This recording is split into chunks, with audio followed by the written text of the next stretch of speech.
Bonjour, bienvenue pour une nouvelle vidéo, cette fois-ci pour présenter une figurine de la collection Pop-Up Parade avec le personnage de Pop, ou Popu, ou Popu dans le manga, voilà, parce que je me rappelle que dans l'animé de 93-94 qui passait au Club Dorothée, il s'appelait Pop, Fly s'appelait Fly, voilà, Dai c'était son nom japonais, et puis Dai de souvenir...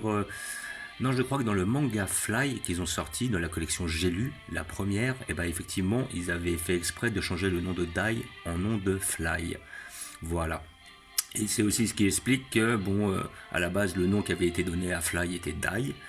Et comme son grand-père, quand il l'avait trouvé, il avait vu que sur le berceau de Dai, il y avait un D, donc il l'avait appelé Dai, parce qu'il pensait, enfin, voilà, il savait que la première lettre de son nom était D, mais son vrai nom était Dino, qui avait été donné par son père Balan. Enfin, petite parenthèse, voilà, donc effectivement, figurine que j'ai trouvé pour 50 € à peu près, 49,95, c'est à peu près les tarots, hein, vous les retrouverez en moyenne vers les 40-45.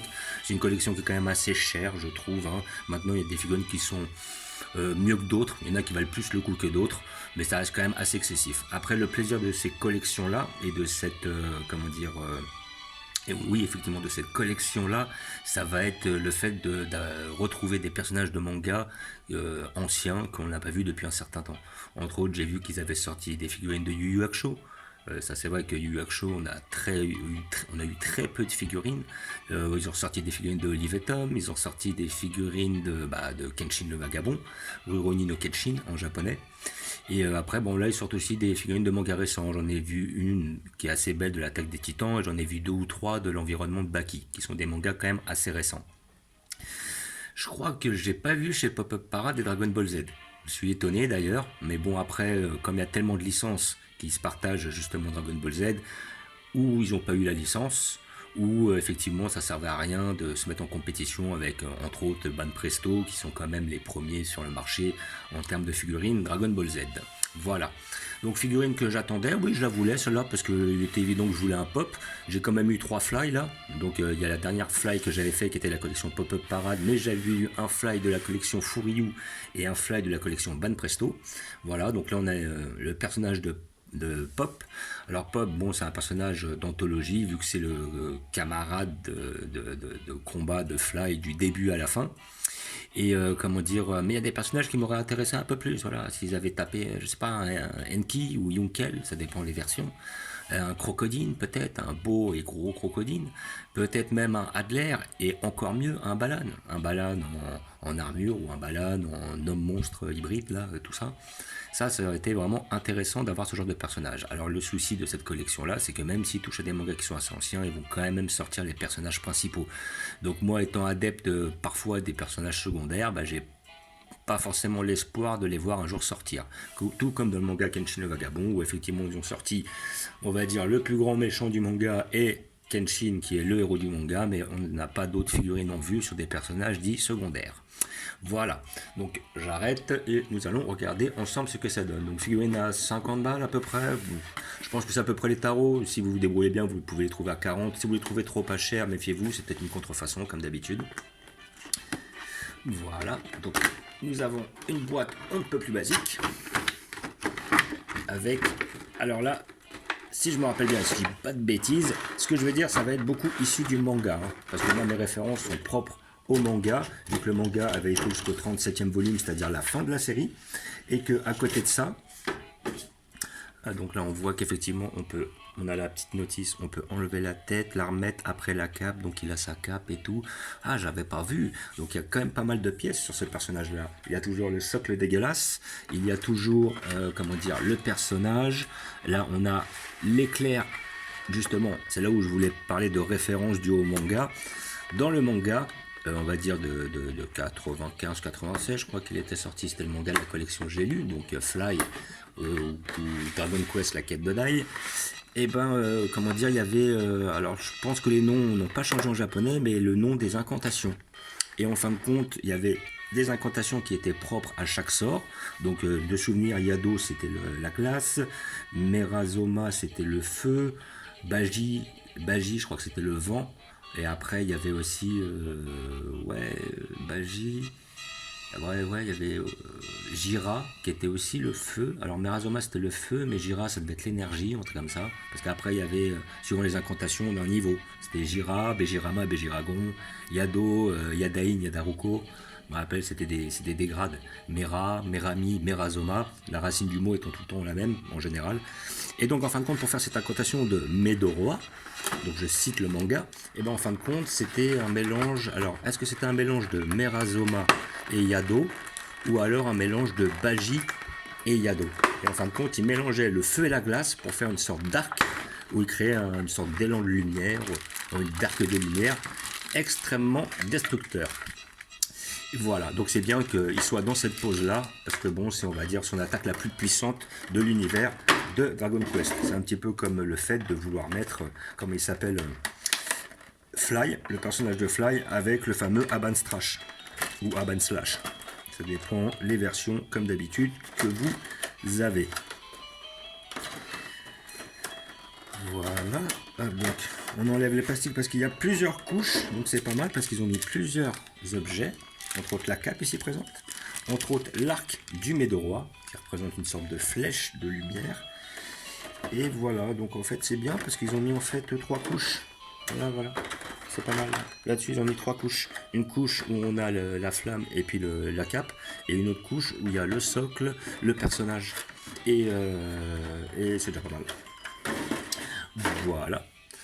Donc nous allons ouvrir tout ça, voir ce que ça donne.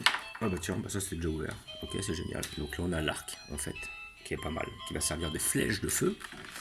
Là nous avons, hop, c'est ouvert, parce qu'ils sont déjà ouverts en fait, donc on ne prend pas trop la tête. Là la cape, immanquablement, qu'on va utiliser par la suite.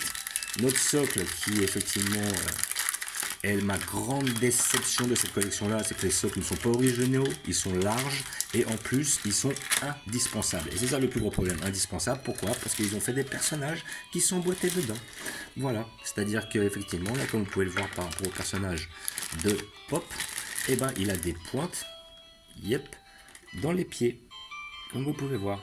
Donc c'est-à-dire que le personnage ne peut pas tenir tout seul. Et c'est vraiment dommage parce que sinon on aurait pu se séparer de ce super socle qui prend énormément de place et qui n'est pas beau en soi. Voilà, donc déjà on va commencer par mettre le perso sur le socle. Je pense que c'est déjà une première base. On va le monter entièrement, puis après on va regarder effectivement ce qui est intéressant et ce qui l'est moins. Alors visiblement la tête se retire. Alors, si j'ai bien vu sur le truc, la tête se retire. Ok, parce que elle va être nécessaire pour mettre la cape. Tout comme l'épée de Fly. Il fallait retirer un morceau de l'épée de Fly. Voilà. Nous allons pouvoir mettre la cape ici présente. Voilà. Et je vais re-emboîter la tête. Voilà, parce qu'avec la cape, ça donne quand même. Voilà, c'est pas mal. Personnage, pas mal. Puis la cape, c'est le moment où je crois qu'il avait été voir Matorif, si je dis pas de bêtises. Il lui a fourni un déguisement, un truc en conséquence. Voilà, donc déjà on a ça. Donc on pourrait le laisser comme ça effectivement, mais je pense que la flamme donne vraiment un certain aspect. Et là visiblement c'est les points qui s'emboîtent dedans. Alors ça c'est pas mal, j'avais jamais vu ça quoi. En fin de compte c'est les points qui vont s'emboîter dedans. Ouais, c'est pas mal ça. Enfin pas mal si ça tient toujours. On va voir, j'espère que ça tiendra déjà. Voilà, alors je le mets sur le côté, et là je vois, ça s'emboîte, et ça s'emboîte pas si mal. Eh ben franchement, je fais un petit zoom dessus, et ben franchement, je la trouve très belle. Franchement, celle-là, elle est magnifique. Le fly était pas mal. Effectivement, j'avais un point de comparaison par rapport au fly, parce que j'avais la version Banpresto, la version Furyu, donc je pouvais voir, et puis aussi faire un rapport qualité-prix. Mais là par contre celle-là c'est la seule, c'est l'unique, donc immanquablement je vais la trouver mieux que tout le monde, parce que effectivement j'en ai qu'une, mais à côté de ça franchement je trouve qu'elle est beaucoup plus travaillée, moi personnellement, voilà, parce que j'ai pas de réellement de point de comparaison. Mais là c'est clair qu'on a la flamme qui est très bien faite, qui correspond bien au Medoroa, c'est-à-dire qu'en fin de compte il va mélanger le Yado et Baji, si je dis pas de bêtises, et hop après il va faire une sorte d'arc, effectivement qui va faire. Là, il a une boule en fait dans ses deux mains et il va la tirer de façon à faire une forme de flèche pour envoyer une incantation très puissante. Donc là, pas mal. On est sur du vert, hein, voilà, effectivement, le personnage est en vert. À côté de ça, le socle a une certaine couleur, donc socle on ne peut plus basique, comme on le disait. Là, à côté de ça, après, on a ces petites bottines vertes. On a un autre vert, un vert un petit peu plus foncé pour le pantalon, voilà, ce qui n'est pas trop mal. Donc ça marque un peu les deux, c'est moins uniforme. Après on a cette petite tenue noire là qui est très bien faite d'ailleurs, un petit peu genre un mouvement on va dire du dynamisme par rapport au vent. Là, après à côté de ça, niveau de la tête c'est bien fait, la coupe est bien représentée, le visage est bien fait aussi. Voilà, il est pas mal. Alors après, bon, hyper ressemblant, je sais pas, oui, voilà, il est bien fait. Dans l'ensemble, il est bien fait. La bouche est bien faite, les yeux sont bien faits, comment dire, le petit bandana, la petite coupe. Bon, franchement, c'est pas mal, c'est pas mal. Bon, après, pour 50 euros, on s'attend pas à une merde non plus. Voilà, donc après, on a la petite cape qui est pas trop mal, très unie, très peu d'effets d'ombrage. Ça là-dessus, à la rigueur, je préfère qu'ils mettent pas d'effet d'ombrage qu'ils te mettent un ombrage dégueulasse, voilà, avec un produit noir pour s'insérer en fin de compte entre les formes, de façon à créer un relief et que ce soit mal fait, que ce soit dégoûtant, que ce soit mal fini. À la rigueur, je préfère qu'ils le fassent pas s'ils le maîtrisent pas. Voilà, le derrière du personnage est bien fait. Voilà, donc après, ouais, alors là, je peux percevoir une petite ligne ici, en dessous, mais cachée par la cape, donc c'est pas plus mal finalement. Là, voilà, on a le personnage. Et là, après, voilà, bon, il y a peut-être des petites lignes aussi au niveau, mais c'est normal, c'est parce qu'effectivement, il a dû avoir une coupure par rapport à là, de façon à pouvoir mettre la ceinture et tout ça. Il y a un petit écart, un petit jeu, mais là, c'est vraiment histoire de chipoter. Dans l'ensemble, la figurine est vraiment bien faite, hein. Franchement, elle est belle, elle est propre, elle représente bien le personnage, et on est très content d'avoir un pop depuis le temps que l'on en voulait un. Voilà, donc personnage très bien. Donc comme je vous disais, bon, enfin moi je la conseille, hein, personnellement. Elle est peut-être un peu chère, ça dépend toujours les budgets que vous avez. Mais franchement, elle est bien. Si vous êtes fan de pop, si vous voulez un deuxième personnage pour aller avec votre fly de Dragon Quest, celle-là peut effectivement faire l'affaire. Et je crois, si je dis pas de bêtises, qu'ils voulaient en sortir une dans la collection Furyu aussi. Furyu, où effectivement leur fly était pas mal, mais sans plus. C'était un fly en version Aban Strash avec l'épée d'Enki. Et dans l'ensemble, elle était pas terrible, hein. Donc après, je sais, et si j'ai pas de bêtises, chez Furyu, j'ai vu qu'il devait sortir un Enki ou un Yunkel avec la version lance magique ou lance maléfique, ça dépend comment vous voulez les choses. Et à côté de ça, bah, j'ai vu que la figurine n'était pas exceptionnelle, mais il se peut que je la prenne, vu qu'on n'ait pas de personnage de Enki, ça serait bien d'avoir un petit perso en plus, ça sera toujours pour marquer un petit peu la nostalgie et l'intérêt que j'avais pour ce merveilleux manga. Donc voilà, figurine que vous pouvez avoir dans tous les magasins spécialisés. Sinon après vous pouvez la commander sur le site, je pense, de Pop-Up Parade, World News Company, voilà c'est ça, c'est c'est Good Smile, World News Company c'est autre chose, de Good Smile Company, voilà. Et comment dire, et puis après voilà, franchement pour moi elle vaut le coup, 50 euros c'est un peu cher, mais si vous êtes fan, voilà. Donc comme d'habitude j'ai prévu une petite place, les places commencent à devenir vraiment de plus en plus chères. Et voilà, mais j'ai quand même trouvé une petite place pour ce personnage, j'espère qu'il va rentrer dedans. Ça va finir par tasser de chez Tasser.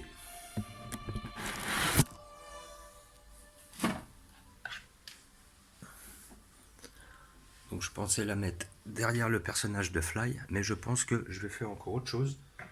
Le personnage de Fly va aller derrière, voilà. Comme ça je vais le mettre en accord avec les deux autres. Bon, son épée sera un peu cachée, mais c'est pas grave. Et je pense que le personnage de Pop ira juste devant, juste ici, voilà. Le but c'est d'essayer de ne pas le faire cacher les autres. Lui je vais le déporter un peu plus sur la droite. Hop. Lui je vais le mettre un petit peu plus de profil. Et puis bah voilà, ça va être obligé d'être comme ça. Alors maintenant si je le mettais de face, qu'est-ce que je pourrais obtenir? Ouais, ça va être beaucoup plus compliqué, quoi. Il faudrait vraiment qu'il soit en oblique. Ou alors peut-être si j'arrive, alors je vais voir, peut-être le mettre derrière, je vais voir si j'ai la possibilité. Mais bon, sa cape et son socle prennent quand même pas mal de place. Et là, je suis vraiment dans une recherche de gain. Donc là, comme vous pouvez voir, un personnage Pop-Up Parade, mais du personnage de Fly. Voilà. Et je vais voir si je peux exploiter un petit peu la place derrière pour le mettre derrière. Ce qui serait peut-être pas plus mal, mais le problème, c'est la cape. Voilà. Le problème, c'est la cape qui prend énormément d'espace, en fait. Voilà. Donc, ou sinon, bah, sinon, je pense que je vais devoir le laisser là, quoi, dans l'immédiat. Et puis après, je vais devoir retravailler pour obtenir, justement, gagner de la place, peut-être virer certaines, malheureusement, ça me déplaît. Moi, peut-être devoir en virer certaines. Et puis, voilà. Obligé. Voilà, me séparer de certaines. pour essayer de retrouver. J'ai pas vraiment envie de retrouver trop d'espace en plus, parce que bon, après ça commence à devenir trop encombrant aussi quelque part. Non, je pense que celle-là va finir juste là derrière. Voilà. Dans l'immédiat, ça se réglera comme ça. Avec mon personnage de bastard, là, il prend énormément de place. Et je vais mettre ça là pour l'instant. Je vais être obligé, mais bon, je vais retrouver une place par la suite. Je vais m'arranger pour agencer un peu différemment l'espace, de façon à essayer de mettre un maximum de figurines en valeur. Bon voilà, derrière on avait le personnage de Fly. En haut, les deux personnages de Fly. À droite, celui de Furyu et à gauche, celui de Banpresto. Notre fameux personnage de Pop,